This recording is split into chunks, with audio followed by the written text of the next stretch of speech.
حضرت شیخ بایزید رحمۃ اللہ تعالی علیہ لکھا ہے کہ حضرت نہ اپنے مریدوں کے ساتھ نماز پڑھنے جا رہے تھے، تو گلی تنگ تھی، تو اس جانب سے نہ کتا بھی آ گیا۔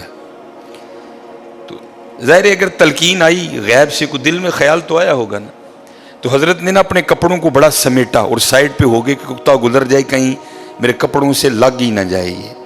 تو پھر یہ تلقین آئی غیب سے، وہ جو کتا ہے نا وہ بول اٹھا، عرض کرتا ہے بایزید کیوں مجھ سے اتنی نفرت کر رہے ہو؟ آپ نے فرمایا تو نجس ہے، میں نماز پڑھنے جا رہا ہوں، میرے کپڑے خراب کر دے گا، میں تو اس لیے پیچھے ہٹا ہوں۔ تو کتا آگے سے کہتا ہے حضرت اگر میں گیلا ہوں تو پھر نجس ہوں، پھر ناپاک ہوں، اگر خشک ہوں تو پھر تو میں ناپاک ہی نہیں، اگر آپ کے کپڑوں سے لگ بھی گیا تو کچھ نہیں ہوگا، اگر گیلا ہوں تو لگ گیا تو پھر آپ کے کپڑے ناپاک کروں گا، لیکن پھر بھی میری ناپاکی ایسی ناپاکی ہے کہ 3 بار کا جو پانی ہے وہ اس ناپاکی کو دور کر دے گا۔ اگر آپ کے کپڑوں سے لگ گیا نا 3 بار، اگر آپ اپنے کپڑوں کو پانی سے دھوئیں گے تو کپڑے پاک ہو جائیں گے۔ لیکن بایزید کبھی تو نے اپنی ناپاکی پہ غور کیا؟ میری ناپاکی تو وہ ہے جس کو 3 پانی دور کر دیتے ہیں، لیکن تیری ناپاکی تو وہ ہے جس کو 7 سمندروں کا پانی بھی نہیں دھو سکتا۔ جا کے پہلے اپنی ناپاکی دور کر۔ ہاں حضرت، یہ اندر کی ناپاکی، اور کیونکہ بات ان سب بابوں کی ایک ہوتی ہے، انداز جدا ہوتے ہیں، تو پھر یہی بات حضور بلے شاہ رحمۃ اللہ تعالیٰ نے کس طرح لکھی؟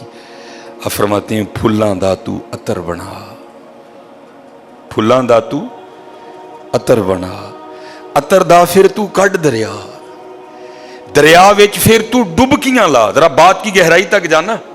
حالا عطر کیا ہے؟ تھوڑا سا شیشی پہ لے کے اپنی ہتھیلی پہ لگایا، اس طرح کر کے جسم پہ لگا دیا، جہاں سے گزرو گے وہاں سے بھی پتا چلے گا اس بندے نے عطر لگایا ہے۔ اگر تھوڑی امپورٹڈ شیشی ہے، تھوڑا سا خود پہ سپرے کر لو، جہاں سے گزرو گے وہاں سے بھی پتا چلے گا کہ اس نے عطر لگایا۔ عطر تو اتنا سا بھی ہو تو وہ بو کو دور کر دیتا ہے، ختم کر دیتا ہے وہ۔ لیکن کتنا گہرا مصرع ہے، پھلاں دا تو عطر بنا، عطر دا پھر تو کڈ دریا، تھوڑا سا لگانا نہیں، پھلاں دا تو عطر بنا، عطر دا پھر تو کڈ دریا، دریا وچ پھر تو ڈبکیاں لا، پھر بھی تیری بو نہیں مکنی، پہلوں اپنی میں مکا، پہلوں اپنی میں مکا۔ انہوں نے تو بنایا تھا فقیر، چل تو آج تو بعد ساڈا فقیر لے، لیکن یہ میں اس نے پھر موقع ضائع کر دیا۔ میں حضرت پھلاں دا تو عطر بنا، عطر دا پھر تو کڈ دریا، دریا وچ پھر تو ڈبکیاں لا، پھر بھی تیری بو نہیں مکنی، پہلوں اپنی میں مکا۔ اور جس نے مکا لی حضرت، اس کا کام بن گیا، وہ تو ہے ہی کریم۔ ہاں، اور کتنے کریم ہیں میں آپ کو بتا نہیں سکتا حضرت۔ یہ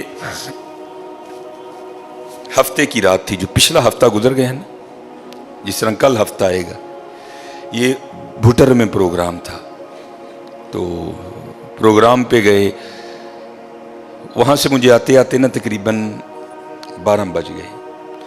جب میں گھر آیا نا تو چھوٹا بیٹا میرا، سب سے چھوٹا ابراہیم، بڑا رو رہا تھا، تو ماں اس کو چپ کرانے کے لیے نا وہ ٹہل رہی تھی، اس کمرے سے اس کمرہ، اس کمرے سے اس کمرہ، تو وہ کہتی ہے کہ شاہ کے بعد کی اس کی طبیعت خراب ہے، مسلسل رو رہا ہے، میں نے بڑا چپ کرایا، نہیں کر رہا، تو اس طرح کریں، اس کو کسی ہاسپٹل لے چلتے ہیں۔ میں نے کہا چلو، ہم الخدمت لے گئے، اور ڈاکٹر نے چیک کیا، اس نے کہا بچے کا گلا خراب ہے، اور جب بھی بچوں کا گلا خراب ہوتا ہے نا، ساتھ پھر ان کے کان میں بھی درد ہوتی ہے، اس کے کان میں درد ہے اس لیے رو رہا ہے۔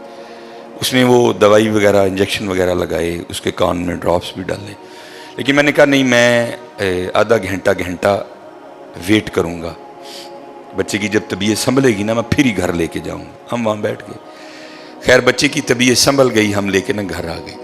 اب ظاہر ہے بچے کی طبیعت خراب تھی، اس کی ماں نے عشاء کی نماز نہیں پڑھی تھی، میں نے فرض اور سنتیں پڑھ لی تھی، وتر اور نوافل میں نے بھی نہیں پڑھے تھے۔ وہ بچہ سو گیا، ہم نے اس کو چارپائی پہ لٹایا، آگے میں نے نماز شروع کر دی، میرے پیچھے میرے بیٹے کی ماں نے نماز شروع کر دی۔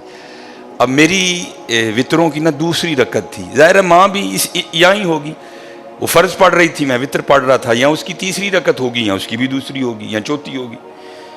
اب اس کی نا آنکھ کھل گئی، اس نے بڑی شدت سے رونا شروع کر دیا. تو ہر مسئلے کی روح سے آپ نماز توڑ سکتے ہیں، کیونکہ وہ چارپائی سے بس گرنے ہی والا تھا. دودھ ابل رہا ہے، بی بی نماز پڑھ رہی ہے، نماز توڑ کے دودھ بچائے. کوئی کنویں میں گر رہا ہے، نماز توڑ کے اس کو بچاؤ. پہلے توڑ سکتے تھے، لیکن میں نے کہا نہیں، میں نہیں توڑنی. کوئی بات تھا نا حضرت، محبت تو تھی اولاد کی لیکن دل تھوڑا سخت. لیکن ادھر کیا تھا، ادھر ماں تھی حضرت. اس نے کیا کیا، اس نے نماز توڑ کے نا بچے کو جا کے چارپائی سے اٹھا کے سینے سے لگا لیا. اب میں نے وطروں کی تیسری رکعت پڑھی تو میں مصلی پہ بیٹھ کے نا میں رو پڑا. ہائے،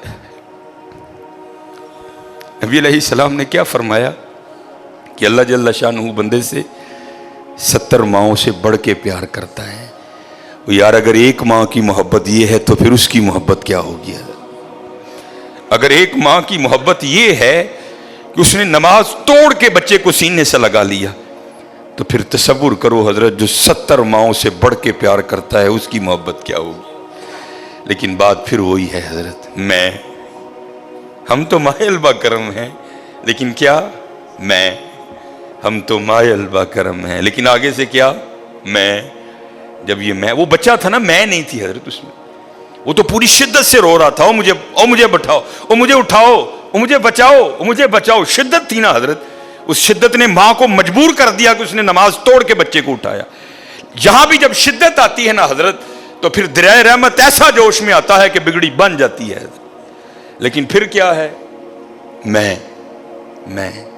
ہم تو مائل با کرم ہیں، کوئی سائل ہی نہیں.